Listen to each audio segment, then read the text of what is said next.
Here's your WESN News on the Hour. I'm Naomi McNish. Thanks for joining us. Here are the headlines. 3 arrested, firearms and ammunition seized in SOE operations. Candice Chango appointed CFO of Guardian Media Limited.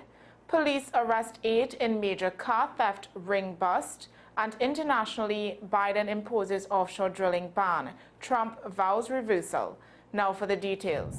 In ongoing state of emergency operations on January 4th, 3 people were arrested and firearms seized across multiple divisions. Officers in Valencia discovered a high-powered rifle, 20 rounds of ammunition, and cannabis in a bushy area, leading to the arrest of 2 men aged 24 and 25. In Mova, a 32-year-old woman was arrested after a search uncovered a rifle and a loaded magazine with 26 rounds of ammunition. The operations, which involve the Special Operations Unit and Interagency Task Force, continue to target crime hotspots across the country. Guardian Media Limited has officially appointed Candice Chango as its new Chief Financial Officer, effective January 1st, 2024. Chango had been serving in an acting capacity since December 2023. The company's board congratulated her on the appointment following a challenging financial year. Guardian Media's 2024 report shows a 36% reduction in losses, with a year-to-date loss before tax of $10.4 million. The company has implemented cost-saving measures to help reduce expenses by 12%. 8 individuals are in custody after a major car theft ring was dismantled in Princestown on Saturday night. Assistant Commissioner Wayne Meister described the arrest as a significant breakthrough, with the suspects linked to multiple vehicle thefts, particularly Toyota Fielder wagons and Nissan Tidas. Meanwhile, police are investigating a disturbing video showing animal cruelty on High Street, San Fernando, and are working to identify an elderly man found dead on La Casa Road, Freeport.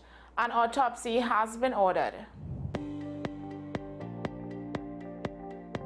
Internationally, U.S. President Joe Biden has announced a ban on new offshore oil and gas drilling along most of America's coastline, including the Atlantic, Eastern, Gulf of Mexico, and Pacific coast.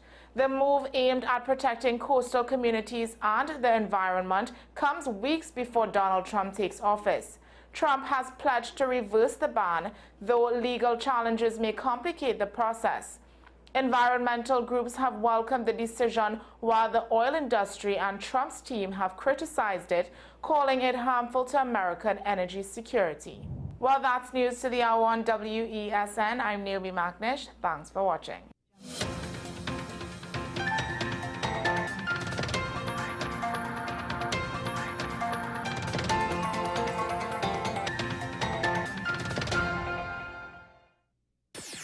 WESN.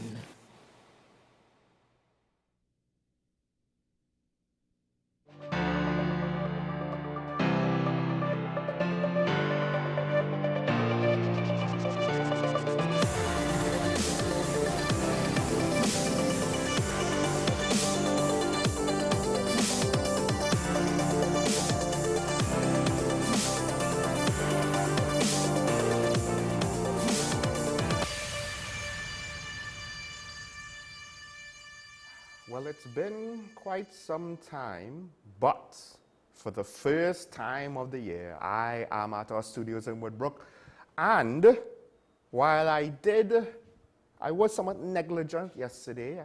I was waiting to close off yesterday's show with this sentiment, but perhaps it's fitting that for the first show of the new year, talking point, that is, I will like to express Happy New Year to all who can see and hear me, and all those who can't, to our entire nation and all those around the world. It's an interesting thing to say, all things considered. Happy New Year, given how the last year ended and how the current year began. The whole situation. Ironically, we have news of new beginnings, but to what extent do people see it positively or not? And unfortunately, well, we still have this SOE and this crime issue and this violence issue.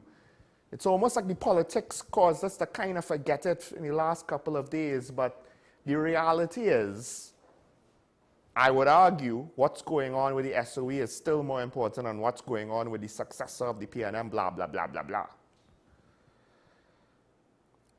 But I think it's a new year, right? Perhaps I should repeat a call to action to all of us, hoping for a different response, a new response, a change in behavior, new behavior for the new year. Because at the end of the day, it all comes down to this. The politicians will respond to the voters. Criminals respond to the law enforcement system. Students respond to teachers. Children respond to parents. Workers respond to bosses. And in this equation, technically speaking, the bosses of elected officials are the voting public. Because the voting public is responsible for putting them there. The voting public, to some extent, has a function in all this. It's not fire and forget. We don't just vote them in and then close our eyes and say, well, do a good job, and not actually pay attention to what's going on, to consider whether or not we vote them back in, vote somebody else in, don't vote for somebody else. So to some extent, and this is just a reiteration of a point from years gone by, but 2025, let's say it again. They respond to what we ask of them. When we ask nothing of them, that is technically, in terms of this exercise, asking something of them. Because we're saying everything is fine, keep doing what you're doing. So why should they change? Why would it be any different? If we demanded more reasonably, they would have to reasonably do more or run the risk of an alternative being selected. But when both sides of the equation kind of operating in a similar fashion, it begs the question, what is allowing that to happen? Is it them or is it us? And to some extent, perhaps we need to remember, just like with raising our nation's children, it takes a village. Just like with the criminal justice system, it takes the support of the population. Our political apparatus, at the end of the day, is not void of responsibility by the population. Democracy, the sheer nature of it, is that the population has to be responsible, has to engage in the process. Whoever you want to support, I ain't telling you who to vote. What I'm telling you is, if you're one of the people who are complaining about things, but you're not actually doing anything about it, do me a favor. Stop complaining, because you're not really helping to the situation. You're just whinging. Because right now we're in a society where too many of our best and brightest do not want to get involved. At best, they stay here with their productivity, but they keep everything with regards to running the country at arm's length. At worst, they leave. And there are many incentives, some of them outside of our control, to make them want to leave. Why must we add to that equation? The brain drain is not just about the grass being green on the other side because it's so much better. That is a perception held far too often by people. It's human nature. You think about what you don't have, not what you have. The problem is, when they go, they figure something out there, and they don't come back. Or when they come back, they already retired, they already contributed to society, they already paid their dues somewhere else. And we just get their retirement at best.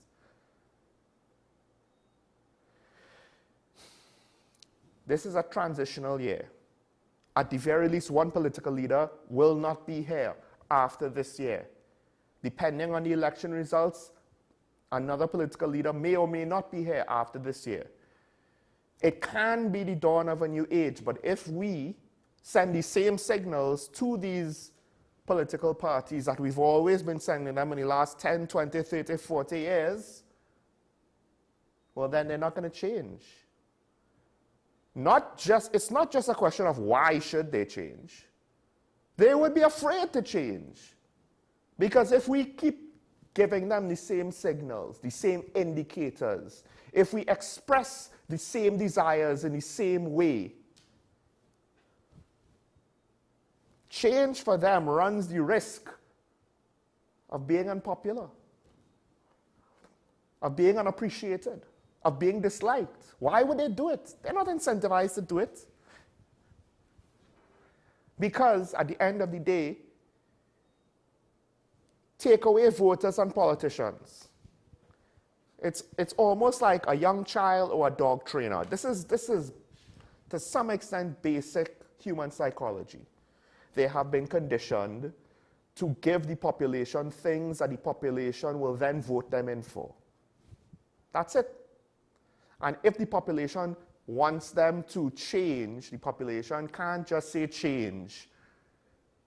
The population's behavior and overt messaging has to change. Now then, the real question is how many people want things to change and how many people, they might complain about licensing office or the police or this or that or the crime rate, but they don't actually want anything to change. They'll complain about all these things, not understanding to fix these things.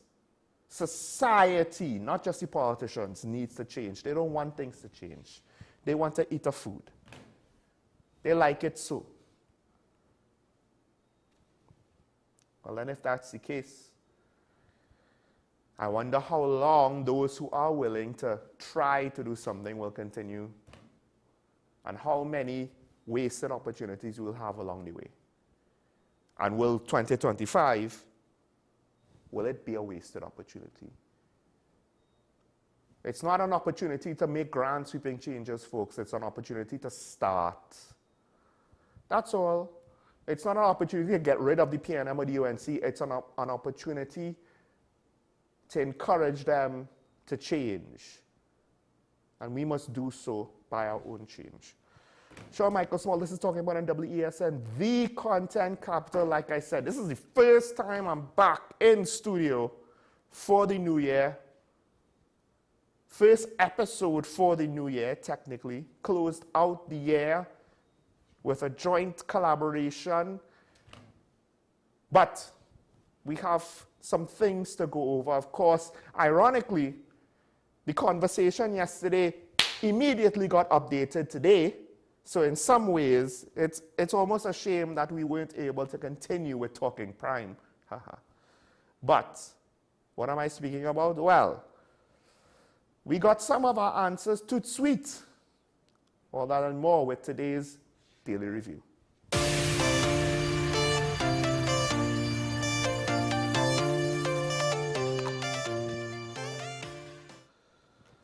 And the Prime Minister has revealed that Stuart Young will replace him as Prime Minister. Stick a pin on that. Remember that, as Prime Minister. From what I have read, that's what has been said. Prime Minister. There was a caucus of PNM parliamentarians, and he won the vote. I think it was 11-9, so I assume it might be of members of the House or something like that, unless I'm remembering the vote numbers wrong. Of course, the two people under consideration, one was Minister of Energy Stuart Young, the other was Minister of Planning Penelope Beckles. And of course, there have been a whole host of responses from other politicians, from analysts, and from the public. Now, my initial response, to some extent, I was kind of, not that the pick in and of itself, what I'm about to say, it's not that I'm disappointed that it was Stuart Young. Save my reaction to him later. I was kind of just disappointed. It was what we all thought it was going to be. And then it's similar to the meritless situation. Why did you go through all of this rigmarole to then come back? I mean, to some extent, I understand why they did it, because it potentially, at least I hope this is at the minimum, was not settled until this weekend gone. And to some extent, I will still maintain my view that the Prime Minister was trying to figure out how to do the transition, and then unfortunately, his brother passed away, and I think to some extent that gave him a bit of a momentum where he could tell his cabinet colleagues, listen, I know what you might want of me and what you might want to ask of me, but time's up. I've done it. I don't need to do it anymore. And I mean, when you have to deal with something like COVID, that takes a toll on a political lifespan. I am surprised that, just side note, Terence Yalsing, I believe, is continuing on. But to be fair, I am not upset by that. I appreciate his work during COVID because he wasn't in charge of borders. Anyway, I wonder who was in charge of the borders then. Anyway, Stuart Young will be the acting Prime Minister. Sorry, he will be the Prime Minister, not acting, because this will go through the process. This will go through the process of being selected as having the majority support in Parliament, which is the criteria, technically, of selecting a Prime Minister. Stick a pin in that.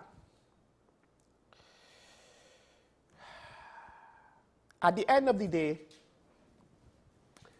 I do think he has the technical skill. The problem is, does he have the leadership skills? Now, I do think to some extent he has the communication skills, technical skills in the sense of, if you ask him to do a task, he could get it done. The problem is, if Stuart Young is the Prime Minister, who is going to be his Minister of Everything? That's one of the kickers.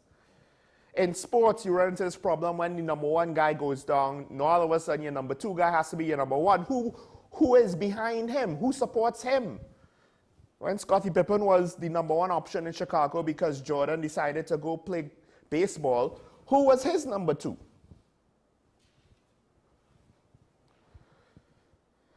Does he have the leadership skills? I think that's one of the questions that a lot of people have. They're not sure if they like him in that role with a political career that's technically only 10 years, and to some extent, he's only really seen one way to do it. And a lot of his experience is in the pandemic. That could be a plus, it could be a minus, because the way how you function during those two things are not entirely the same. There are people with more experience who potentially, in theory, would have been better options. Of course, one of them is the same person who was the alternative, who got a respectable number of votes, all things considered.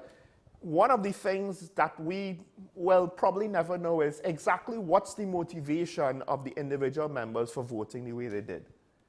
What's the internal political situation over this? But more importantly, the Prime Minister is still the Prime Minister.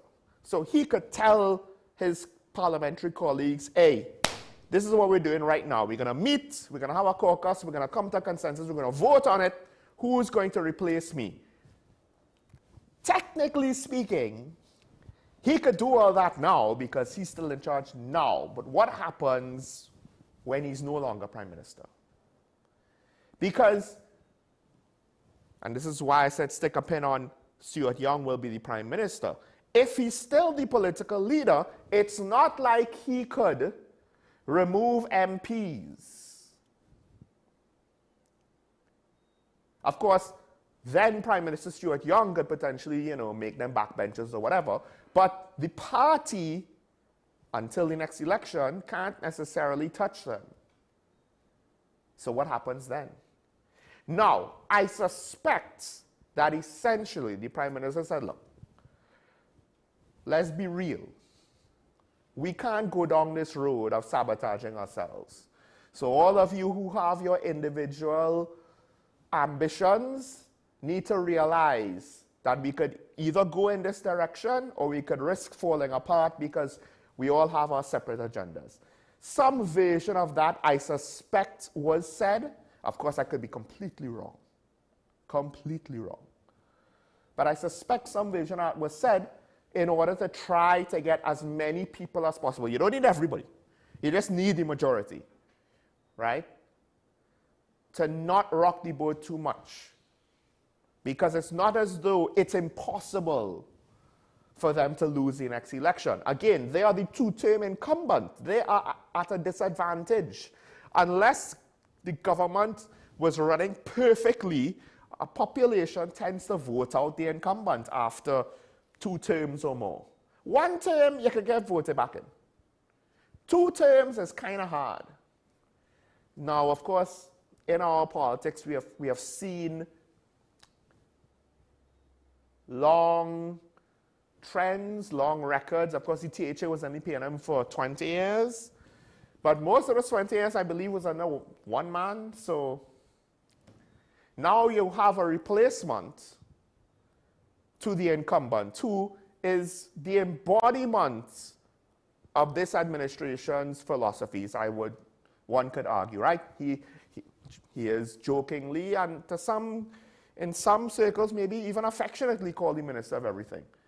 So it's not as though it's a total change in the PNM party and its ideologies with regards to governance moving forward. Now, it might be, at the end of the day, it's not as though Stuart Young is a carbon copy of Dr. Keith Rowley. Timeline-wise, one of the daily newspapers has put this down. The expectation is Dr. Keith Rowley has things to wrap up so that he does not leave them on the plate of his successor in the month of February, and then sometime maybe early March he will demit office as Prime Minister. But a new political leader will be chosen in September, which may or may not be after the election. We don't necessarily have any indicators of when the election is going to be held, only that it needs to be held before November. Only that the 3-month time limit starts come when Parliament dissolves in August. So all of these things are still moving parts, but with regards to the conversation yesterday, Mariano Brown was basically saying he needs to state what he's going to do within 30 days. Now, he hasn't said everything, but at the end of the day, Stuart Young being the Prime Minister in the interim until the election, whenever Dr. Keith Rowley demits office, and he said it's going to be earlier rather than later. So we know that. We know who it is, and we have a general plan for who will be Prime Minister, but not with regards to the political leadership of the PNM. And to some extent, not with regards to who is expected to be the head of the party in the election. I don't think that's been settled yet. Now, which it kind of makes some of the criticisms maybe premature, but the thing is, what did I say? I said it's kind of disappointed. They kind of went through the route that we all were expecting.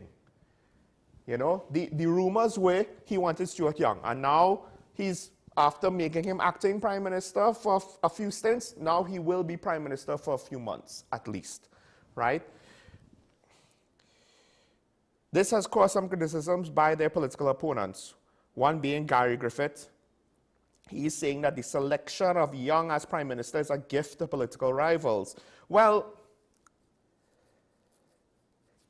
Gary Griffith expects this to cause a major division in the PNM. I'm not entirely sure because, again, Young was acting Prime Minister. Now, depending on how the details work out, because, again, as far as I've read in the reports, he will be the Prime Minister now, not just acting.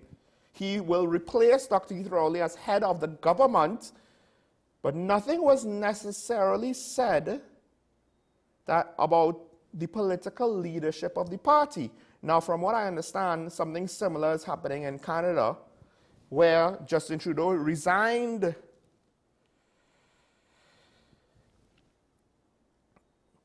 He resigned one post. He resigned as leader of the party, and I think he will just be the prime minister until they select the new prime minister or something like that.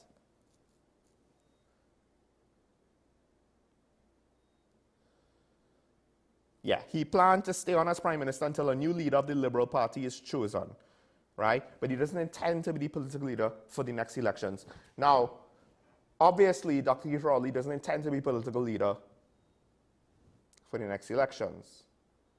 So now the question is that September date, will it be in time to select somebody for the next elections? And then is the PNM basically saying, it don't matter who the leader is, you will vote for the balisé. We're now taking the whole leader out of the equation. And I'll say this for Mr. Griffith, I don't know. Stick a pin on this. He's saying that it might cause a major division. Now the question is he talking about a major division by the parliamentarians and executive of the PNM? It's already potentially starting somewhat of a division with party leadership. More on that after the break. But there's also, is there a disconnect with the voters and with party leadership that's making these decisions, the parliamentarians in particular? Now, it's still early, it's still January, it's still early January. So we're not necessarily going to see if there's any sort of major upheaval in the cabinet until, well, first of all, we have to see what happens when the Prime Minister resigns, when Stuart Young becomes Prime Minister, and then what's going on with the internal situation for the PNM leading up to the next election. So politics is a lifetime, all that could change. That said, it's not as though Guy Griffith is saying anything unreasonable. Well, he did say Young represents the worst of leaders. I don't know if I would call him the worst. I could understand why people might question his leadership skills. Again, I think he is technically proficient at doing things, at sorting things out, at potentially being a leader at that level. But there's a difference between being a mid-level leader or a senior leader of an organization and being the leader of an organization. Now, the opposition leader, she had her own criticisms. She said that Young as Prime Minister, well, the headline in one of the papers is that it's an affront to democracy. It's not only vulgar, but also an affront to the country's democracy. Well, here's the problem with that. It's the last year of Dr. Keith Rowley's term. The PNM was voted for, technically speaking, on principle of our electoral process. No, it's not. We're not supposed to be voting for who is going to be our MP based on who is going to be our Prime Minister, right?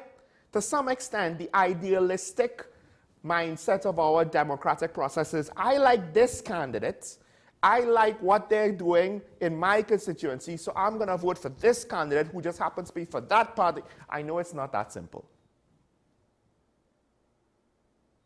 But at the end of the day, it's not as though we vote for the Prime Minister. We don't vote for the Prime Minister. We vote for our MP. The MPs choose the Prime Minister. So, ironically, maybe if we had a different electoral system, then the opposition leaders' words would be technically true. But technically, legally, they're not true. The PNM won the last election. Minister Young is an MP. He is within the... If they did some kind of jerry-rigging to get him, well, they couldn't, right? It's one thing to kind of swap out senators to get someone to be a minister. But you can't just figure out a way to kind of backdoor up an MP in order to be Prime Minister. And he has to be an MP. So he was elected to a seat in the House. He is technically, he's authorized. He is allowed to be Prime Minister based on the process. The PNM could have decided on him after the last general election if they so wanted to. Yes, I get it. The country has an expectation of the political leader. But hey, the political leader say he is retiring. He's not trying to do some fancy business where there needs to be a prime minister. And someone can retire in the middle of a term. Then what are you going to do? Call a snap election? Why? Why would you do that if the UNC was in a position where its political leader / prime minister was retiring before they needed to call elections? I wouldn't have an issue with them doing something like this. If anything happened to Biden in America, what would have happened? His VP would have been president. Look what happened in the UK, where they went from one conservative political leader to another conservative political leader. They didn't call elections now. They just had a vote of no confidence, or the threat of a vote caused the prime minister to step down. It started with Boris Johnson. They didn't have a general election each time one of their political leaders had to step down.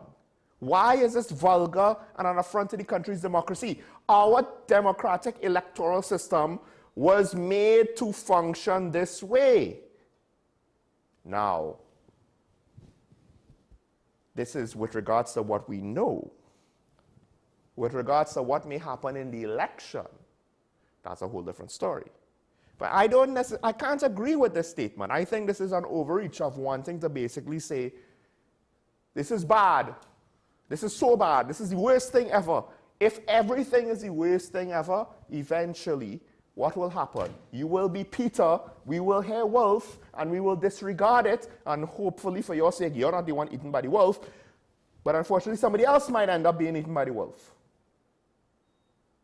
Or rather, when you actually have a call to action for something important, the population will not be as enthusiastic to believe you, and then with a sluggish pace, whatever you are warning us of will not be treated properly and prevented. The opposition leader also said that Stuart Young is a lazy young man replacing a lazy old man. Now, I'll say this. I don't know how lazy the Prime Minister is, but he does do press conferences and take questions from media. And Stuart Young is the Minister of Everything. One would think that if the Minister of Everything is lazy, then what? The rest of the Parliament is cabbage? The rest of the Parliament are whatless teenagers? Now, I know that the Prime Minister himself does not take interviews, at least not very often, but again, and he doesn't do it regularly enough. But he does take questions from the media. Whenever he wants to say things or make public statements, he does, well, even when it's on a political platform, he'll take questions from the public. And those questions aren't staged like your own events, opposition leader. They are members of the public, some of whom have put the Prime Minister in an uncomfortable situation. Obviously, the audience in that setting is a bit more forgiving.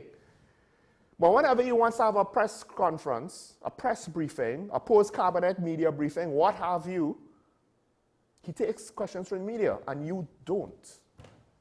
You limit yourself to a political platform where you make statements and don't necessarily take questions with regards to your positions and ideologies on whatever this topic is. So I have a hard time. It doesn't add up. If they're lazy, then you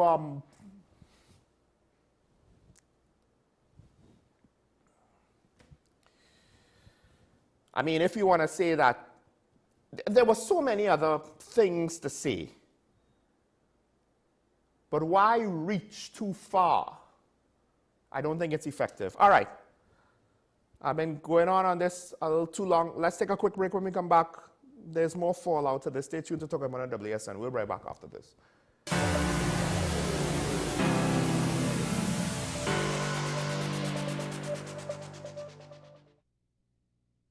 Simon's Musical Supplies Limited. We are the specialist in new and used musical instruments, carrying top brands like Yamaha, Pearl River pianos, vinyl and Sabian cymbals, Remo and Evans drumheads and Fender guitars, just to name a few. Also a wide assortment of music books, pan and accessories. At Simon's, we service what we sell. Trust the leader. Call us now at 625-6412 or visit us at 20 Board Street, Port of Spain. Transform your home with PCU Plus. From stylish furniture to the latest appliances, we have everything you need to create your perfect space. At PCU Plus, we offer fair prices and affordable financing options that are cheaper than hire purchase agreements. With convenient locations in San Fernando, Tobago, Arima, and our lifestyle showroom in Barataria, you're never far from the best deals. Visit PCU Plus today and discover why we're the top choice for quality furniture and appliances. PCU Plus. Quality you trust, prices you'll love. Visit one of our locations or find us online to start transforming your home today. If these walls could talk, they'd cry uncle. They didn't plan to become offices or yoga studios. But they've stood by us, even when we got a little stir-crazy. For that, they deserve some thanks. They deserve Benjamin Moore. SM Group International Limited, your solutions partner for the latest innovations, brands, and competent staff to meet your needs. We provide products and services in the following divisions: executive services, event rental and services, power and heavy equipment, construction and property management, food and beverage, aggregate and sales and distribution. Check out more on our products and services at www.smgrouptt.com. Contact us at 221-7445 or email at info@smgrouptt.com. We are SM Group International, your solutions partner. Do you need treatment for obesity or any related abdominal procedures? The community hospital now offers minimally invasive laparoscopic surgery done by an American-trained, board-certified surgeon with over 20 years' experience. Give us a call at 235-5479 for more information. The Community Hospital of Seventh-day Adventist, where good private health care is affordable. The best birthday gifts are at dbesttoys.com. Shop for the best brands you love at the best prices, like VTech, Leapfrog, Fisher-Price, Play-Doh, Hot Wheels, Barbie, Cocomelon, LOL, Baby Alive, Crayola. Visit us in-store at Forces Flagship MacBean. Shop online now at dbesttoys.com. Order via call or WhatsApp at 32DBEST to order. And remember, we have the best toys at the best prices. Every word, every line, every paragraph depicts a real moment in someone's life. A father, a sister, a mother, a brother. We at Newsday are dedicated to you, the people, and through independent, unwavering journalism, strive to always bring your stories to life. Because your stories are more than just words. Newsday, independent and credible.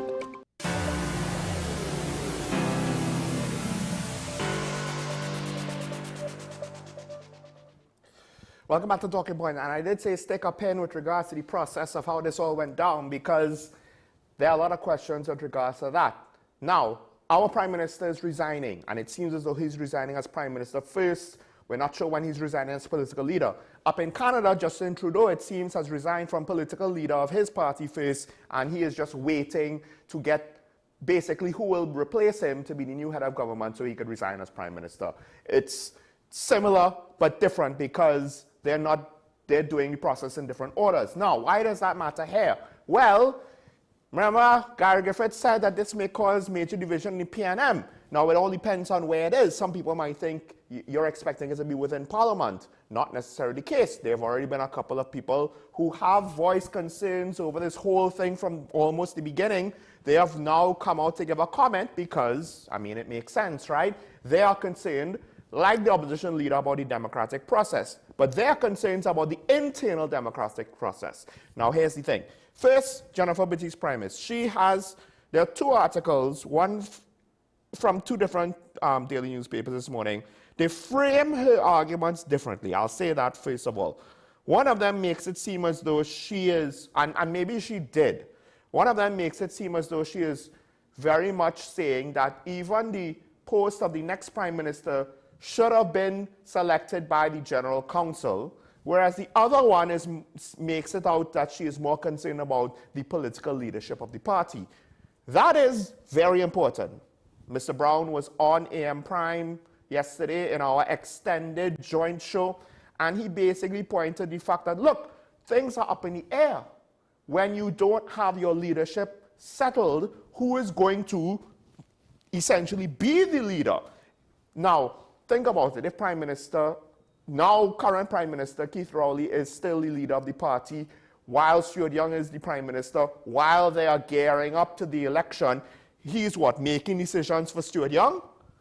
To some extent, who are we voting for? For Stuart Young or for the Prime Minister? Who should be in charge? Is he just kind of holding on to the title officially, but Stuart Young will informally have the authority to do whatever is necessary for the election?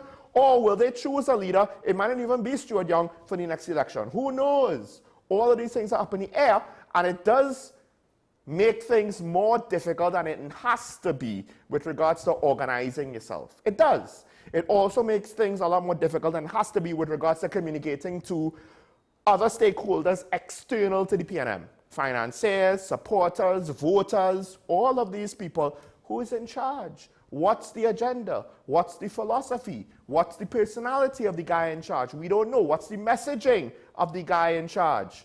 Because it's not clear. Now, with regards to, let me backtrack. Like I said, one of the daily newspapers is stating that Jennifer Baptiste-Primus is complaining that, look, the selection of the Prime Minister should have been done by the General Council. And then I do believe Robert LaHunt, I think maybe my colleague Keaton said he should be speaking now. He said that, look, it should have been, I believe, the entire party membership should have had a say with regards to the whole process. Now, I'm assuming he's talking about the Prime Minister because, again, it has been declared that Stuart Young is the interim political leader. I don't believe that has been said just yet. My whole thing is, I haven't read the PNM Constitution. Where does it say that the party has a right to select the Prime Minister if the Prime Minister resigns? The party has the right to select the political leader. The political leader is usually the Prime Minister. And this is where you might argue Dr. Keith Rowley is doing a little bit of political trickery. As long as he's still the political leader, as inconvenient as that situation might be, I don't know if the party can force an internal election to select a new political leader. Particularly when the expected to be Prime Minister will be the party chairman, and assuming that they have the support of the General Secretary. But why should the selection of the next Prime Minister have anything to do with the party? The Constitution of Trinidad and Tobago does not say that the party that wins the election will select the next Prime Minister. It says that the members of the House, he who commands the majority of the House, will be Prime Minister. Not the General Council of the party that wins the election, not the membership of the party that wins the election. So technically speaking, with regard, and it goes back to what I said in response to Kamala Prasad-Bissess's statement that this is undemocratic. No, our system of government says this is how it has to be. Ironically, I don't think the selection of a Prime Minister to carry out the rest of this term can be done any other way. If the PNM had a special convention to not change political leader, if it was to change the political leader, if it was to vote in Stuart Young as a new political leader, assuming that happened, then that's different. That's fine. But if we're not talking about the political leadership of the party, and if we're just talking about Prime Minister, if the PNM had a special convention to determine who will be the next Prime Minister out of the various members of the House of the PNM, that, to some extent, I do believe, arguably is unethical. Because that's not the process by which our democracy is run. So it's very interesting.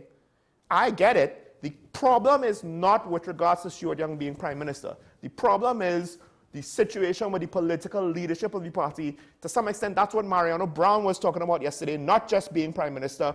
That's very important with the upcoming elections, and assuming that the report is correct, and it might not be correct, that I believe the Prime Minister did say he will have a special convention in September to pick the political leader. I don't like the timing one bit, because I said yesterday Mariano Brown was right. They need to do this sooner rather than later so they could gear themselves up for an election.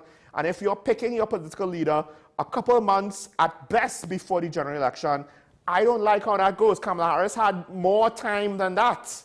And that's one of the factors that potentially led to her downfall. One could argue a bad candidate is a bad candidate regardless, as Mr. Brown said yesterday, or reiterated.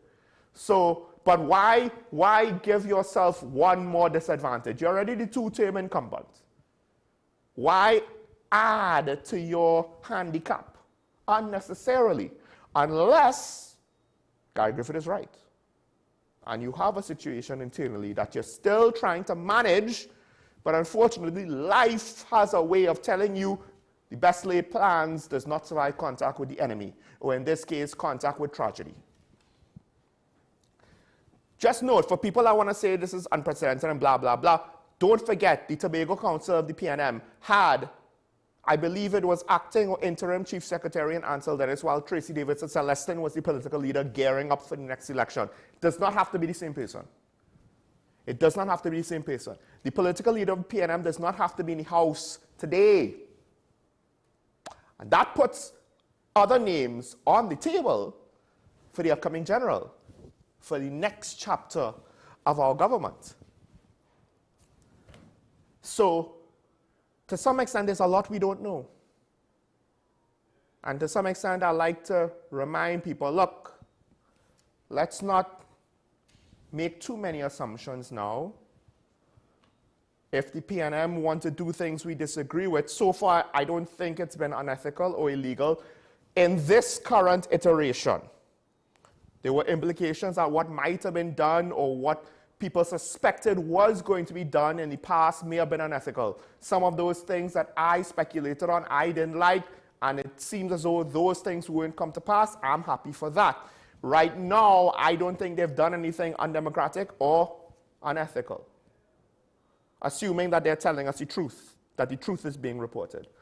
But that is with regards to what has happened. There's still a lot of things that are undecided, and we have to wait and see how those things work out before we could say for sure if this situation is bueno or no bueno.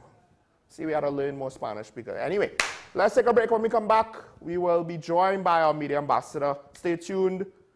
This is Talking About the WSL. We'll be right back after this.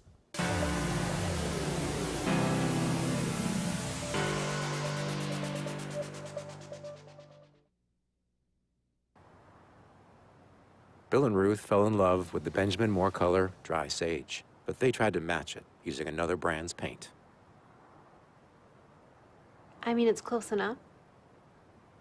Almost identical, really.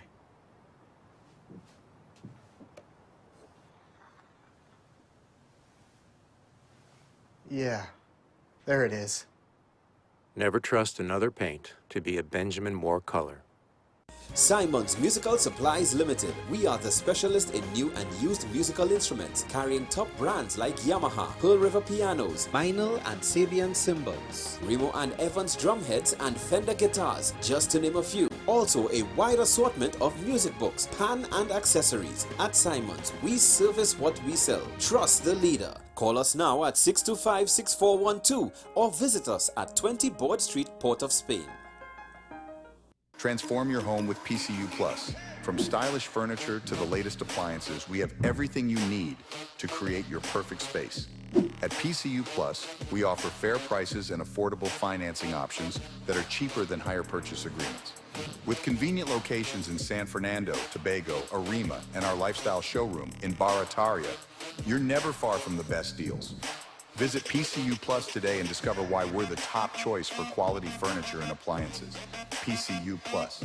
Quality you trust. Prices you'll love. Visit one of our locations or find us online to start transforming your home today.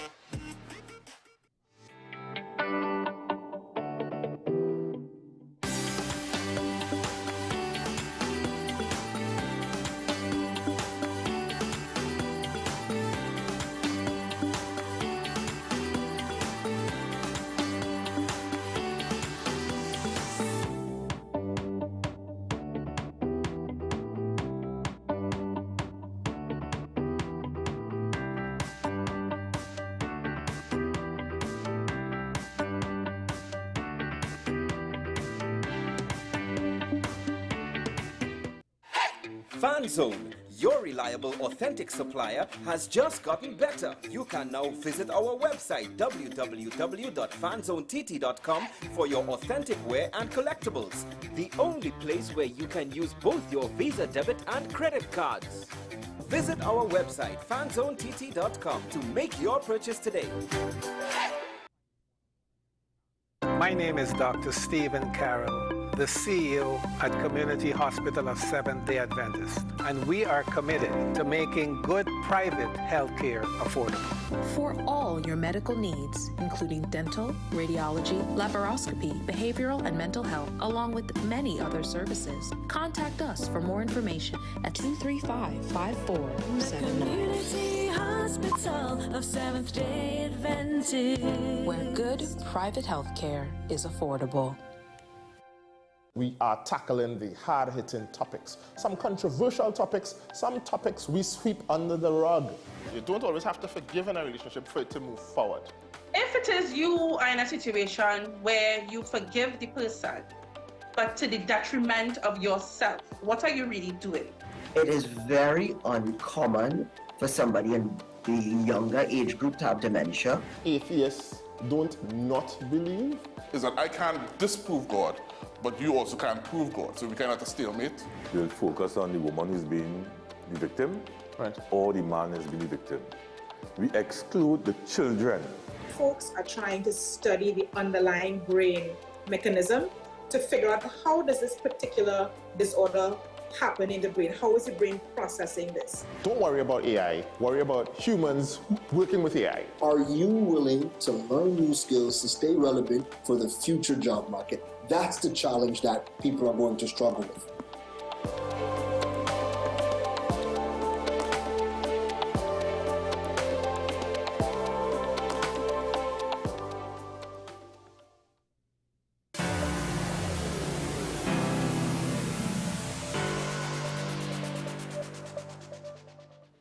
Welcome back to Talking About the WSND Content Capital Show. Michael Smollett, joined by ASP Christopher Arun, our media ambassador from the TTPS. And of course, ironically, we haven't spoken since everything happened. But I mean, I don't know if you've realized this yet, because being with the police, you're mainly doing your work. But with regards to the media, we went for like a couple of months where things were kind of like nothing too much was happening, just some minor things here and there. And then in the span of about 1 week, basically, because from December 30th, SOE, December 31st, major murder, and then now we've maybe gotten to a week where the politics have kind of trumped in the news cycle, the SOE. So it's kind of crazy the way how, and of course, record-breaking murder rate to enter into 2024. But it's almost like that was a lifetime away for some people because of everything that happens. You know, we're still on the ground, we're still fighting a good fight. We still have to do what we have to do as police officers to ensure the safety and security of the nation and our citizens. Now, one thing I wanted to ask, and this is something that I may have even asked you at some point, right? Yeah. And I've asked Ashraf on a regular basis, because ever since the pandemic, I have brought this up, and that's with regards to police officers. And to what extent are they being overworked? To what extent do we not have enough bodies? Right. And now we have a state of emergency. Now, granted, we would have been going into the carnival season anyway. Yeah. So to some extent, I would have had an expectation that yeah, the authorities would have been all hands on deck. Yeah, normally we do, yeah. But my issue is, it's not like for carnival, I'm like, oh, that's fine. I have no problem with all hands on deck now, yeah, right? I bring up this question basically every year for carnival time now, because again, when the schools have a school fight problem, they call the police, yeah, you know, and now that whole situation with the prosecutor is calling for more protection. Yeah, of course. And that's going to take more people, right? Yeah. Just it's a numbers game, and the commissioner had to kind of hold fast on the new recruits, right? Which is, I would say, is one good thing that she's done in her time there. Let's not irresponsibly put people unprepared on the street. Right. So I don't know if your fellow officers have spoken to you, but well, I mean, you know, you have to admire the police officers that work in the police service today. They are faced with a number of issues. As you said, the school fights, we are called into every situation. Domestic violence, robberies, kidnappings, murders, shootings. Probably jaywalking and all. Also, when they have people with psychological problems, Of course, and the public doesn't know what to do Yeah, with. because the ambulance, what they call them, the paramedics would come to the police station and ask the assistance of the police officers to accompany them to a scene where somebody might be mentally disabled. To some extent, and this is not just happening in TNT, but it happens around the world. Yeah. One could argue, just because I'm police doesn't mean that I am the most trained to deal with. The purpose of the police would be to keep order and hopefully prevent harm coming to the paramedics when they respond, because it has happened before, and we ourselves in responding have always had to wait on paramedics to come to the scene to assist us as well. So it's a joint venture. And police officers, as I said, you must admire the amount of work that they have to put out, especially when the rate of crime is so high, and you have things like the leave being banned. You're not allowed to go on long leave, or you're not allowed to leave the country and whatnot. Because to leave the country, a police officer must get permission from the commissioner of police. So you have those issues all year round, and then your mindset changes for Christmas and Carnival, because you know you have to add in even more work. So some might say it's overwhelming, but police officers have basically stood the test of the season. They basically know that Christmas into Carnival is a time when they have to put out even more. So even outside of Christmas and Carnival, there might be restrictions on leave. Yes. I mean, there was one, I remember a while ago, it could have been a year or two ago when it was reported, but this might be more common than the public is aware of. Of course, yes. We would get messages indicating that we are restricted from leave and whatnot. I think these similar things may happen to the Army as well. But those are the things that, some of the things that the police officers are faced with. And then you have, not just the overwhelming amount of, you might have issues with resources coming in a timely manner, but you also have the amount of workload increasing. Because it doesn't go down necessarily. We've seen the commissioner recently came out, and Mr. Smith, the Assistant Commissioner of Police for Administration, would have indicated, and I think he is in charge, I believe he's in charge of the extortion unit. And he indicated that, and they both indicated that they are seeing some progress early into this year through the SOE, and they did not come out with details.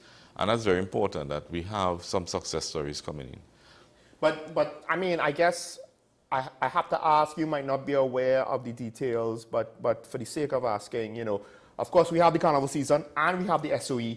One would imagine that technically speaking, the kind of police presence for both will not always overlap. Obviously, Carnival Monday and Tuesday, you want people on the road where the crowds are, right? Police on the road where the crowds are. Crowd control. But now, you're going to have fetes that's, I would expect, if I have a fete, for my personal sense of responsibility and security for my patrons, I will want police. Of course. Given the current climate, I don't think it's a case where I could say, do I really need police? Should I complain about police? No, to have a fete, you would have to go to the court, and the court would indicate how much police officers you should have present at the fete. No, because in the past it's been like an issue, and I'm like, now's not the time to make it an issue, in my opinion. Right? And you need to make sure you have adequate strength from the police service and the fire service when you're having fetes and carnival activities and whatnot. So you ensure the safety and security of persons attending, the patrons attending these fetes. And even the greater public who may be around parking their vehicles, going and coming from the fete. So, you know, and you'll have the element of course, people intoxicated coming and going from the fetes. And that's past the fete. That's after the fete. So, you know, you have to deploy police officers to ensure that that safety is maintained. And of course, now ironically, the opportunities during the carnival season would be around the events and effects, whereas with Christmas it was the shopping and in retail centers and commercial areas. Now it's about the fetes and the tourists, the expected arrival of persons from outside Trinidad and Tobago, securing the capital, securing public spaces even more.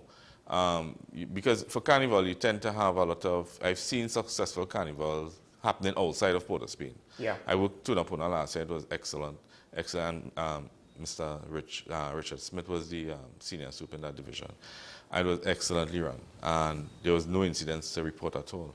Right, so I guess I bring it out to say, hopefully, there will be some overlap, and it's not as though the TTPS is basically being asked to have heavy manpower presence for and two this is where different the army, things. This is where the army comes in, and the SOE gives them the power to operate just as police officers. Now, but they won't necessarily be operating independently, at least not in most cases. No, all indications show that they would be operating jointly with the police. No, but because what happens in an SOE, where the army comes in and may perform an arrest or detain somebody, they must hand over to the police for the police to investigate and process and whatnot. But correct me if I'm wrong, couldn't joint patrols happen without an SOE?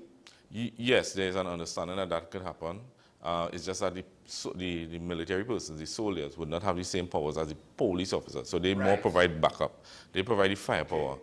The police officers are the civil-minded persons who would interact with the so in this case, society. The members of the defense force could be kind of front-facing as well. They don't just have to stand back.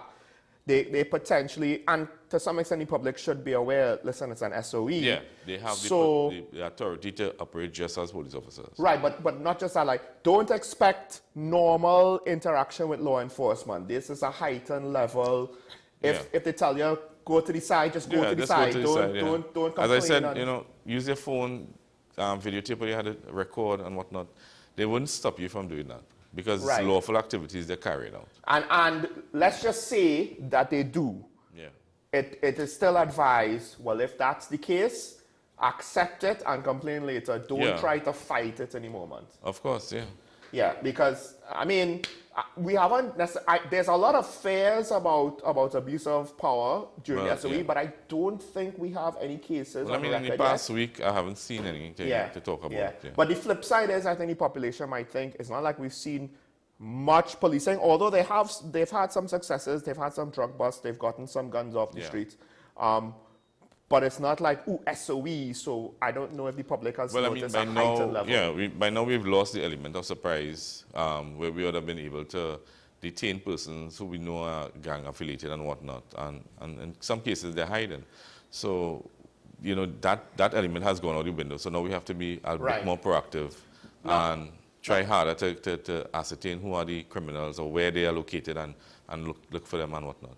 My thing was, I thought if this was to go after illegal firearms, that this might be effective, right? I'm not too sure with regards to the arrest. The last SOE, they had people that successfully sued the state. Yeah. Not saying that has to happen in these cases. We don't know what the process is of these arrests and if they'll hold up or not. But with illegal guns, I can imagine that once it's reasonable that you confiscated them, I mean, is a judge going to say, oh, you illegally took this person's illegal firearm, return it to him? No. I don't think that's a thing, right? No. So, I mean, just in general, from your understanding, does this make it a lot easier for police to search? Because I do believe party regulations is we could search, we could confiscate things. Yeah. The thresholds are not like what it was outside of the SOE. Right, so prior to the SOE, you go before a master and you advocate for a warrant to search for arms, ammunition, stolen articles, whatever the case might be, dangerous drugs. So you have to advocate. You have to indicate this is my case. Yeah, and you have to have some evidence. You have to have evidence. You have to show where you paid surveillance and whatnot. In this case, under the SOE, that's gone out the window. We could just simply gather the same information, gather the same intelligence, and go in with that. When we enter, we identify ourselves, and we have a uniform officer. We explain what we're there for, and we inform the persons what we're searching for. We caution them under the judge's rules, and we let them know we're going to conduct a search, and we conduct the search in their presence. Now, minded that, for the sake of safety, not everybody will be allowed to walk around your property because you're under arrest, you're detained to some extent. Your rights have gone out the window, so the police officers may put you to sit, and one by one they take you to a location and search it and whatnot. Or they might do it together with different persons. But the key is you still have to act with some kind of evidence. You can't just say, well, I catch a vaps and I'm looking for guns here. No, you act on intelligence and information Right. received. In every case of searching a premises, whether it be via warrant or not, you must have some information or intelligence indicating that there's something illegal. And this is something that will be scrutinized after the fact by the tribunal and so forth. I'm not aware of the Okay, process you're not with aware. the tribunal. Okay, right. Sorry. That's fine. I mean, at the end of the day, we kind of know what to expect, and this is why I say if this is to go after illegal guns, because I think that's a very real concern. So far, 15 have been taken off the street, at least one AR or AR-like rifle. So that's a good sign. Although one can imagine the numbers need to be more, because by the estimates of the government, the number of illegal guns in the country is far as... Well, like I said, we lost the element of surprise. So information evolves and evidence evolves. So you might have evidence or information that somebody has a firearm, and by the time you reach it, they've gotten rid of it. And this was expected. But this might be the time when, listen, if you want to send an anonymous tip, if you want to give information to the police... The police will be better able, with all the warrant, to go in and look for it. Yeah, you don't have to worry about giving information and then nothing comes from it and you paint the target on your back. You could... No, and as usual, there's always been anonymous avenues for citizens to make reports of information. So they had the 555, totally anonymous, 800 tips, totally anonymous. Not 999, it's not anonymous. We will be able to track you. Okay. Yeah, your number does show up on our system. That's emergency. That's an emergency in case we have to call you back. So 555, 800 tips. And then there's, I believe, the online website where you have anonymous capabilities to report a crime or information. And I think people should utilize, especially the 555 or 800 tips. This is the perfect avenue to make those reports. Because you all could move as you all get it. Once somebody decides, let's act on it, you all could go. You all so now, instead of going and looking and searching, paying surveillance and taking too much time in that day, might take days. We are able to take the information, maybe check it out a little bit, and go in and search. Take one day, maybe. Maybe, Right? Yeah, or less, depending. Or less, because it might be simple information. Especially if it's a situation where the civilian thinks that violence is imminent. Right? Y'all could respond to potential threats quickly. Of course, and in that case, if the people in the area want to complain about mistreatment, they need to understand that sometimes when you'll respond, it's not that we want to kind of bully people around. It's that we got a tip that something bad might happen now, and we kind of need you all to take a step back. Don't obstruct the police officers in the execution of their duties. That in itself you could be arrested for. Now, one of the other things that you mentioned earlier, right, and we had a slight conversation on it, speaking about guns, this whole thing about gel blasters, I find interesting, in part because now I have handled one of these before. Some of them are so weak, like I'm not even sure if they're a risk of damaging someone's eyes, at least if used as intended. Right? But they all come with safety glasses, from what I understand, because for the most part, that's the only real risk of injury outside of the children running around recklessly and just injuring themselves running around, right? Or falling in a hole or what have you. But I don't know what to make of this. I'm not sure if you want to comment on it, but a couple of people brought gel blasters to a gunfight, which I find to be fascinating, because it's one thing if I'm going to hold up a store and I have a toy gun or a fake gun or a replica gun, and I'm bluffing my way through it, right? But to go up against armed persons like police officers, it doesn't seem intelligent at all. I'm like, I mean, I get it. You could maybe try to shoot for the eyes, but those things are not the most accurate things to begin with. I don't know. And then I'm pretty sure one of the things law enforcement is tired telling people, it's not like we could just pick a spot and 100% on a person's body. Why don't you just shoot him in the hand? That's not easy to just shoot a running guy in the hand. It's about perception. There's the use of force policy. And the thing is, imagine you have a group of young men in a vehicle going to do a drive-by with gel blasters. And they've done this, right? It's really important they do this. And they do that, right? And you're a police officer in an operational team, and you have the ability and the capability to eliminate or to neutralize a threat. You have the capability as an operational team to neutralize any threat that might pose a problem. And you're in an unmarked vehicle, and you see, and these kids don't know that there's police officers close by, and they're trying to do a drive-by, whatever they call it. I'm trying to find a better term. Sorry, a term for doing that. And they perceive an imminent threat. I'll say this, don't try to get a better term, because I think it is appropriate for you to say drive-by because essentially that's what it looks like. It looks like that. Until you can identify that it's gels coming out so of the gun. It's a perception. So the police officers park some distance away or maybe conducting some surveillance or whatever, or they responding to a report. They have seconds to think. They have seconds to act. And then they act. They perceive this weapon. Some of them even resemble firearms. I mean, you have the ones that look really toyish. Toy-like. Yeah. But you have police officers perceiving this as an imminent threat. They invoke the use of force policy only to realize after it's toy weapons. And I think we need, as a country and as parents, to be more responsible. I think there are settings that you could practice or use these devices as a hobby, like in a warehouse or in a closed forested area where you have everybody has glasses and knee pads and elbow pads and tactical protection. Maybe not tactical, but but yes, something. Some protection. Something that isn't too camouflagey, just. Well, definitely not camouflage. and practice your hobby as opposed to you're going out in the public domain. Mm-hmm. You're shooting at one another. The police may perceive, especially in the night. Because I think the incident in Cunupia took place in the night, and I think somebody was wearing a mask and they had weapons, perceived weapons. This is basically, now, when the commissioner spoke out against this, I'm like, well, is it necessary to kind of bring this up? Because essentially... there are, in other jurisdictions, they have been having difficulties. Right. I think they have been banned in certain areas across the world.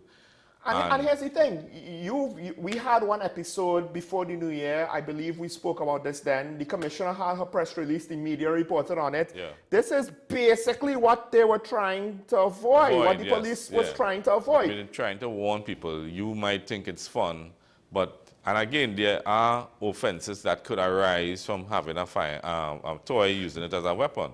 There is common assault, where if the victim perceives a threat or becomes afraid. That has happened before. People use paintball guns or pellet guns to do drive-bys, not for fun. We're playing a game, but to harass somebody. Right. Harass. And injure.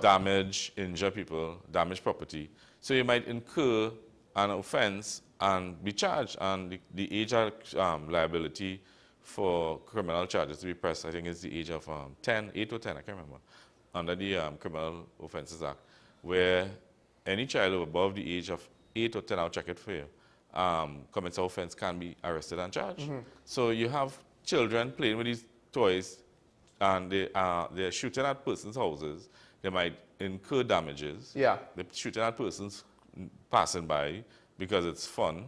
Those persons been assaulted. So you have assault, you have common assault, you have malicious damage. And if it penetrates the skin, the 7 layers of your skin, it forms a wound. You can be charged for assault, occasional a wound, and the police can seize the exhibit. So if the police believe that, so imagine you have a game going on in a community, and somebody makes a report, and we do get reports, that persons are playing with this weapon and shooting at persons passing by. And aggravating people. Right. And annoying people. And the police come into the city. The police can seize these exhibits and conduct inquiries, because we may not be able to locate the victim at that time. But you have the alleged weapon because you're using it as a weapon. You may think it's a toy at that stage, but you use it as a weapon to cause damage to vehicles passing by, the neighbor's windows. You may use it to harm somebody or hurt somebody or assault somebody. Yeah, I mean, so then the police respond, and the police have the right now to especially under the SOE, to seize these weapons, right, or these items that you use as a weapon, and to conduct inquiries, because they have to go and look for the victim. They have to try and conduct inquiries to find out who is responsible for this. And again, you might be susceptible or liable to being charged. And the thing is, some of them, they use 4 batteries. They don't have that much velocity. They still come with safety glasses, because if it gets into your eyes... The safety glasses are for the persons using the weapon. Well, you see, the intention is, I have one, you have one. Yeah, but we both have safety glasses. Yeah, but that doesn't always happen like that. Right, but to the public now, if you want to I shoot at you, and you hit someone in the eye, even with the weakest ones, they could still be a problem. If you perpetrate a crime, even a more serious crime, you could be charged for, under the Firearm Act 1601, for possession of an imitation firearm. So that's the other thing that I don't understand. This has been a thing long before toy guns that shoot things, right? This has been a thing with toy guns that don't do anything Yeah. or make electronic noises. Yeah. If it looks too realistic, right? And this has happened in the States. This is not just a Trinidad problem. No. So to some extent, I get it. Little kids want the guns to look cooler. Yeah. But for the life of me, parents, why are we doing that? Yeah. Right? Because here's the thing. The police in that situation, they had a choice. Do we wait to see what comes out the muzzle? Or do we let the shots, or do we stop it, right? Mm-hmm. Because if you wait and see and it's a real gun, then what would the public say? Well, why you let them shoot the boy? Why you let them shooting each other? Just in front of you, this violence happening, and you didn't stop it to prevent it? Yeah. And then now the next thing is this public outcry, if it causes the next police officer in this situation to hesitate, and it's not a gel blast, it's a real gun. So that's why. So the perception, you're putting the police in a position where they have to act almost immediately, within seconds. Have to act perfectly. And this is in the night. I believe the incident took place in the night. So worse yet, because the vision is at a loss to some extent. And they have to act. And if you point a weapon or you point something resembling a firearm at a police officer, he has to instinctively act for protection to himself and to other persons nearby. Yeah, and I mean, police will be patrolling urban areas. Yeah. If you're out in some woods, it's not going to sound like gunfire. No, it's not going to draw police. No. If you're in a warehouse, private property, that's fine, right? But again, it's the whole brandishing of it out in the streets. In the public, out in the and then public. To some extent, everything that you said, it's not just about the police response, it's also the fact that why are you doing this in the general public spaces? Yeah. Because you may miss your target and hit somebody who is not part of the game. Or worse yet, damage something that is more expensive than you want to damage. And then you'll be financially liable. All right. We need to open up the phone lines now. We're almost out of time. Not too sure, given that, it's January 7th, second day of school. People might be still trying to recover from the holidays and reeling from all of the politics. And, I mean, this state of emergency, it's kind of strange. I'm not too sure if I know how the public is really responding to it or not. The public has to wait and see, because the state of emergency could evolve. It could incriminate. It could change from no curfew to curfew. From curfew in hotspots. It could change. It's up to the president. But they did enact the gun amnesty. I believe that wasn't initially so, but did they put that in? I'm not entirely sure. No, I think I read. Let me see if I put it up. But the phone number should be up on your screen. If my computer would start to actually move, that would be very nice of it. I can't actually confirm. I don't know if Master Control could confirm with me that we have the phone lines open. All right. So, but yeah, yes, I believe it was reported within the last few days that the gun amnesty was in place. And I mean, that is basically trying to encourage people, I would imagine. It's kind of like a tax amnesty. Listen, you don't explain, just bring in the gun because we want to try and that's what it's for, right? This is not a gotcha moment where they'll like have someone waiting in the bushes to slap the cuffs on you. Once it's during the amnesty, it wouldn't be a charge. All right, we have Santan on the line. Good morning, caller, you on here? Morning, yes, Pierre. Morning. Happy New Year. Happy New Year, Happy New Year. Just one comment on these gel blasters. It is some parents are so irresponsible in this country. Adults. Let me give you this story.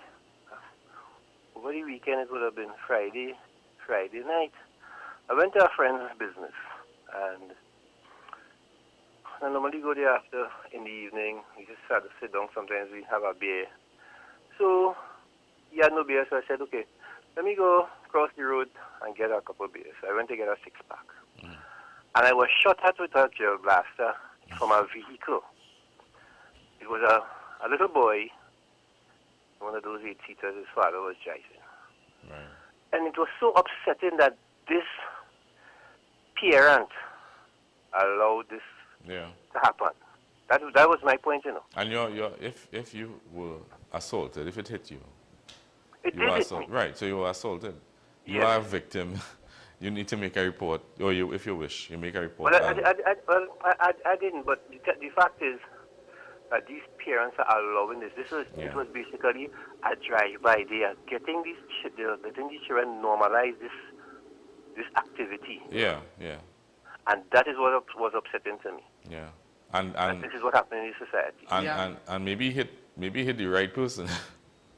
If you had hit the wrong person, they may have attacked the vehicle, or attacked the child, or attacked the parent. See, right person in the sense that Mr. San Fernando, you did not retaliate with violence. Yeah. Because some people might not take it. Some people might act illegally against the child. They might attack the child. I was upset. And actually, I was upset with the parent. Yeah.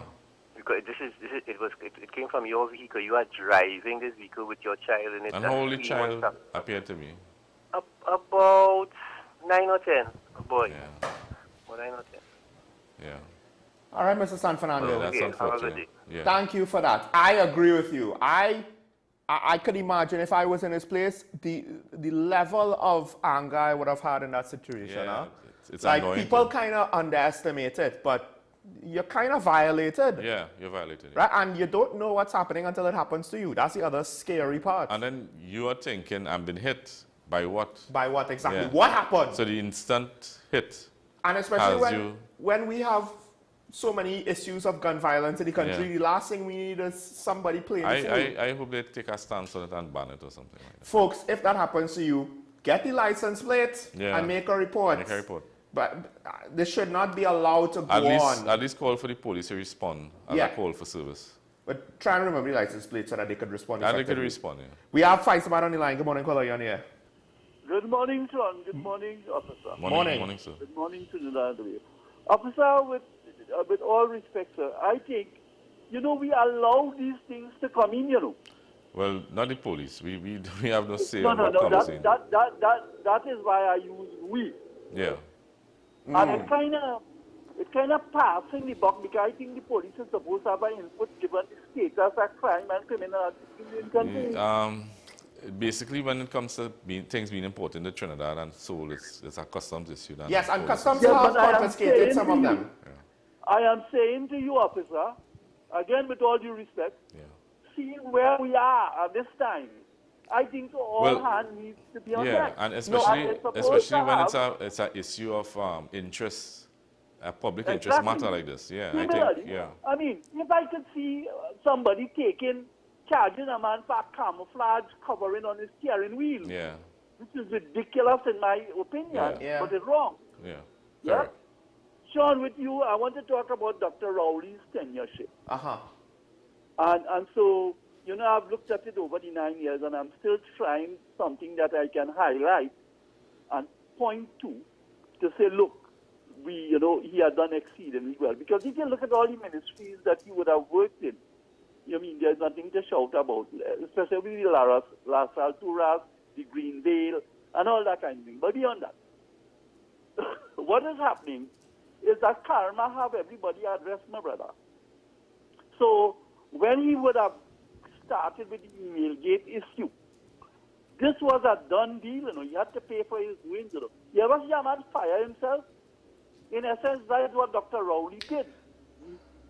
Captain would abandon ship in the mid-crisis. You now declare SOE. Well, very leader. But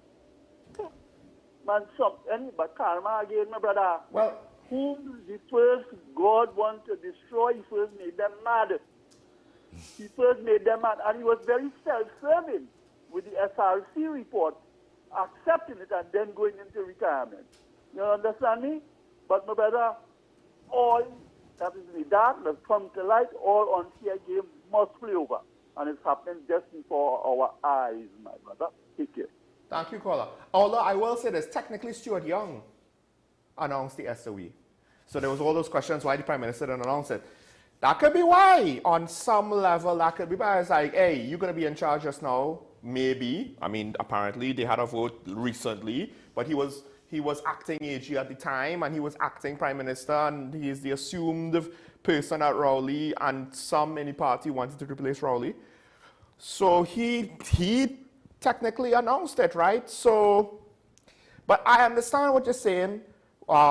I don't know if it's karma, though. I honestly do think when you've had to deal with running a country, listen, the last Manning administration and the People's Partnership administration, they technically had it nice compared to what the current situation would have been. And if the UNC was running it now, the circumstances would be the same. I have said throughout the last couple of years, to some extent, we do have to account for the fact that, look, the revenue is not what it was. The budget somehow still is at the highest levels of expenditure that we've had in years gone by, if my memory serves correct. This is probably not easy. And he's 75. I misspoke yesterday, said 78. He's 75, and he's going to have to bury his second brother.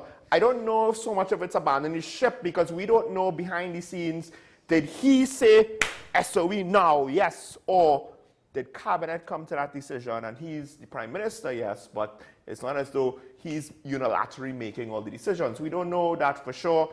And here's the thing, yes, this is the catch-22. We can't complain that the man is bad at his job and then say you're abandoning us. It's like, why are we complaining about the guy that we don't like in the job stepping down from the job?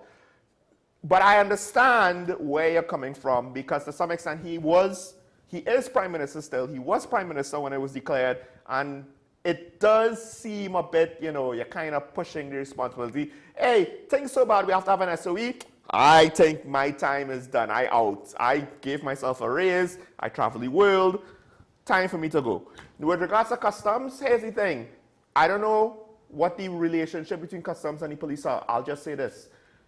Different government agencies tend to not like to work together, and that's something that you see around the world. It might be a matter of the law, you know. It might be it's not a no, matter of working together. So that's the thing. Ideally, customs will informally take the police's input, but they don't have to. They don't have to. And then if the working relationship does not allow, you need to have a very good working relationship to allow for that. No, but even if we have a good working relationship and there's no law that indicates that you can't bring it in, or it can't be prohibited, or... well, to some extent, some of them have been confiscated.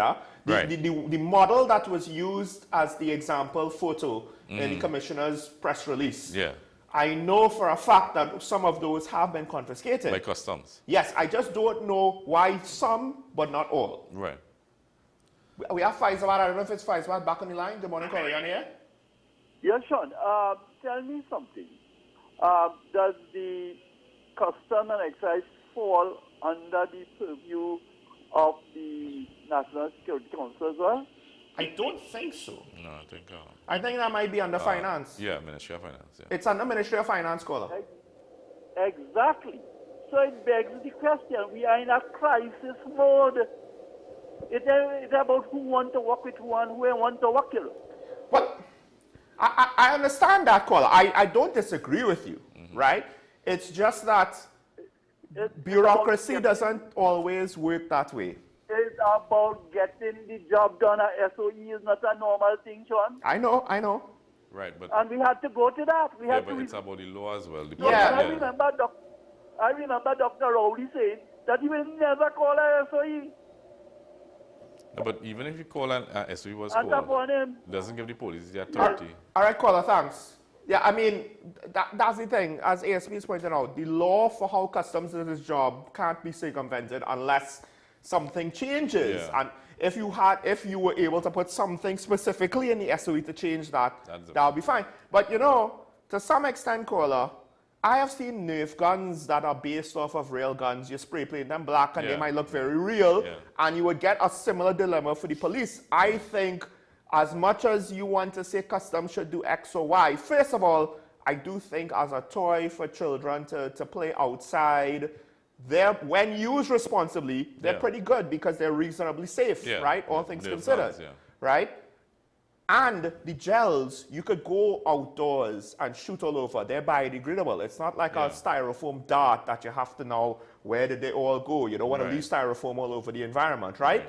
So there's a lot of benefits to it. It's just that there will always be the toy gun issue, right, with regards to the police. And please don't run around as urban center at night conducting when they said that residents in the Betham, the whole community plays with these guns, and they go so far as to do drive-bys. I'm like, listen, the moment that you start doing drive-bys, you're asking for trouble. Because we have that issue. What is it going to look like to everybody else? There might be an unfortunate moment or circumstance when unfortunately somebody might respond to the drive-by. Yeah. Maybe somebody who you don't know, you're like, well, let's drive by that guy. He has a real gun in his waist. Or the police, you're putting the police in an uncomfortable situation. Well, to some extent, ironically, the criminals will be in a similar element. Yeah. They're brandishing things that I can't identify are real or not real. And the thing is, it's not just children playing with these weapons, these guns. Adults. It's adults too. Yeah, but what happens now when you think they're playing the game, but the drive-by is real guns now? And you can't tell. And you can't tell. So we have to be more responsible as a nation, as citizens, as parents, allowing children and other people to play with these weapons in the public domain. As I said, I think that we should be allowed to use it in the form of a hobby, in a setting, in a particular setting. Yeah, if they have an abandoned building that's not condemned, like a warehouse, maybe like a town area that has, because I see this in the States where abandoned towns, like YouTubers will stage their videos there utilizing airsoft weapons, which is similar to these gel blasters. It's away from the public. That's the whole point. It's not like an abandoned store and we're going to shoot into the store, but the rest of the city around us is fully occupied. They're finding remote areas, and again, it's not like real guns where people will hear gunshots and it will attract the police, you know, and you're going to put the police in a dilemma. If you see kids running around in the woods with fluorescent colored weapons, you know, and you're hearing click, click, click, click, click, as opposed to bullets, gunshots, pretty sure the police will figure it out. And usually, one would hope it's during the day. At night, East Port of Spain or any other urban center, that's just a whole other kettle of fish. I remember during the last SOE, we had an incident where persons were going around and throwing scratch bombs, I believe, or fireworks out of the vehicle during the SOE, and they were charged. And to some extent, that's in a different way, but similar, because not everybody could differentiate scratch bombs and bullet sounds. Gunfire. Gunfire, ironically, does not sound as bass heavy as in the movies would make it out to be. Yeah. And listen, I think far too often I am left wondering, what did I hear? Was it a firework? Was it a gunshot? And hopefully with the issue with the gel blasters, I mean, is either we get together and stop the misuse of it, or I mean, legislation would have to take precedence. You see, I really hope that they don't have to outright ban it, but if people are using it irresponsibly, I can't fault it for happening. And like what Mr. San Fernando said, that to me, it's not a customs thing. That's a parenting thing. And you have trained persons, officers, responding in the heightened SOE situation. Yes. To reports of shootings not gel blasters, shootings or weapons or shootouts or some situation, and they responding. They'll be more sensitive to the potential violence, right? And they run into and they perceive a situation as dangerous. They're going to use, unfortunately, they might have to use force as necessary. Yeah, based because on the use of force policy. Listen, we could complain about what it means with the prosecutor being killed, but let's be real. The day after the SOE was declared, a prosecutor was killed. So that's what the police are facing. They're facing a level of violence where we can't take things for granted. It's a sad day when a prosecutor, public prosecutor, the government prosecutor is killed, especially somebody who's just doing their job. Yeah. Is killed for whatever reason. And it's a sad day. It's hard to comprehend. These are persons we are accustomed working with on the field. And then to see them, gunned down like anybody else, or normal citizens. Not just gunned down, but where as well. Where? Because I think, we're kind of lucky that there weren't more victims. Yeah. Well, ASP Arun, thanks for joining me once again. Hopefully this whole gel blaster situation will not lead to any more unfortunate incidents. Yeah. Hopefully. And good. I'll say this, as much as people might not appreciate this, good luck to you and the other members of the police force, those who are doing the work, because I suspect it's not going to be an easy carnival, unless some miracle happens. This is going to be an extra busy January, February. We always expect the year, anytime the year starts off, we always expect the year to be maybe the worst year. So we prepare ourselves.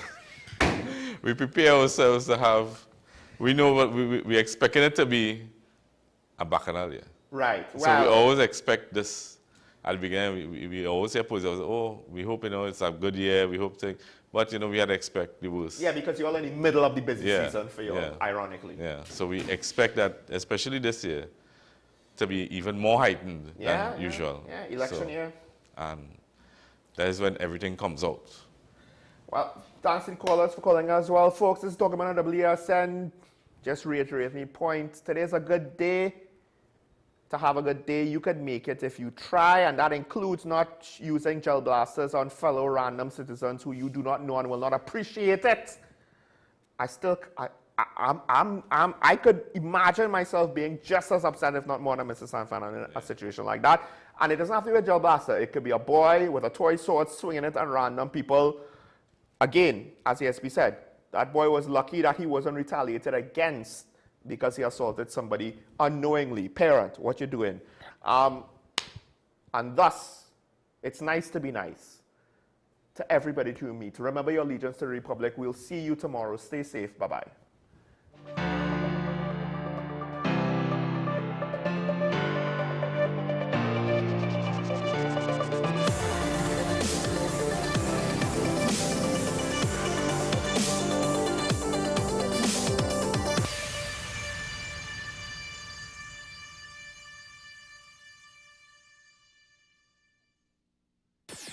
WESN.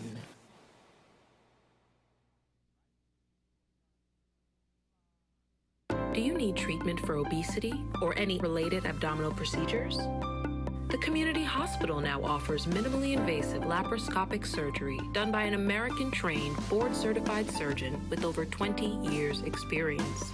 Give us a call at 235-5479 for more information. The Community Hospital of Seventh-day Adventist, where good private health care is affordable.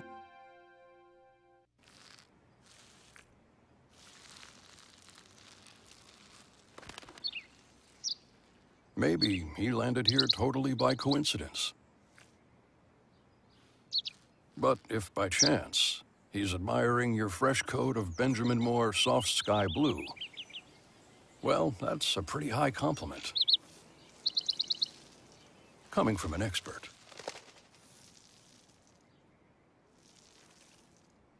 Simon's Musical Supplies Limited. We are the specialist in new and used musical instruments, carrying top brands like Yamaha, Pearl River pianos, vinyl and Sabian cymbals, Remo and Evans drum heads and Fender guitars, just to name a few. Also a wide assortment of music books, pan and accessories. At Simon's, we service what we sell. Trust the leader. Call us now at 625-6412 or visit us at 20 Board Street, Port of Spain.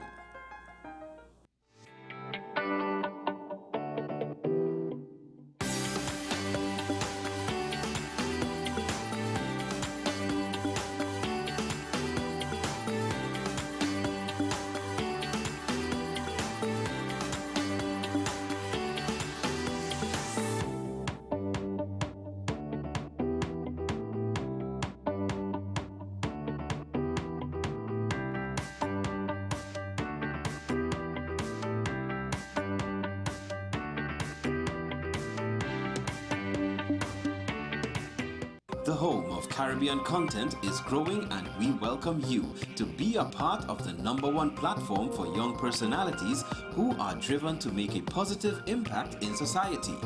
As we continue to reach every corner of Trinidad and Tobago through our daily broadcasts, our social media pages, or through our 75+ digital billboards across the nation, contact us to learn about our competitive rates via marketing at wesncc.com or call us at 628-5835. WESN Content Capital, television with a difference.